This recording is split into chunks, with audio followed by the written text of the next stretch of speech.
Uy, nakabitaw. So ito nga pala ang panghuli natin ng kugita mga kabutits. Ito yung artificial na kahoy na may tingga. Ito. Tsaka ito panghuli ng tauban. Ito, parang kamaron. Kung kakain ng tauban nito, mahuli siya. Subukan natin makahuli. Kaya dito sa spot. So abangan lang natin mga kabutits. Ito si Kabutits Noel. Abangan lang natin. Uy, nakabitaw.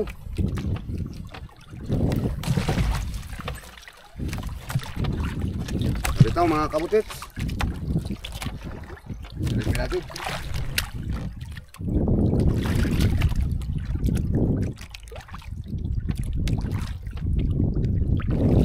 Balik.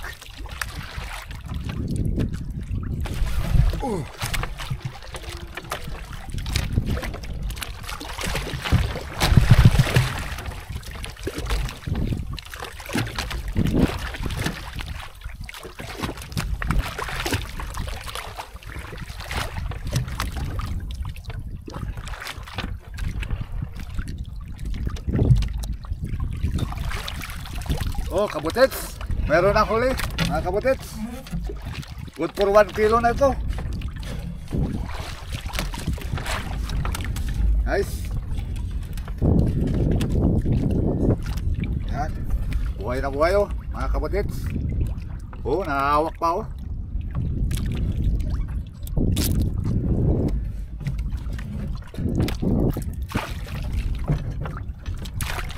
Papainain na natin, papainain na natin mga kabutits.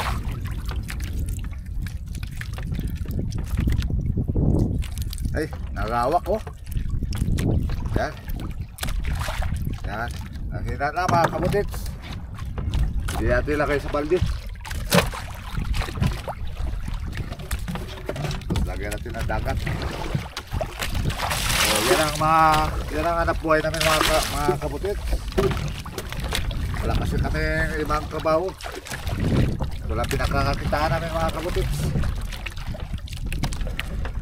So ngayong tagli daw, yung kalma yung dagat, ito ang pagkataon namin makahanap buhay para sa pamilya namin mga kabutits. Sana makadagdag pa tayo.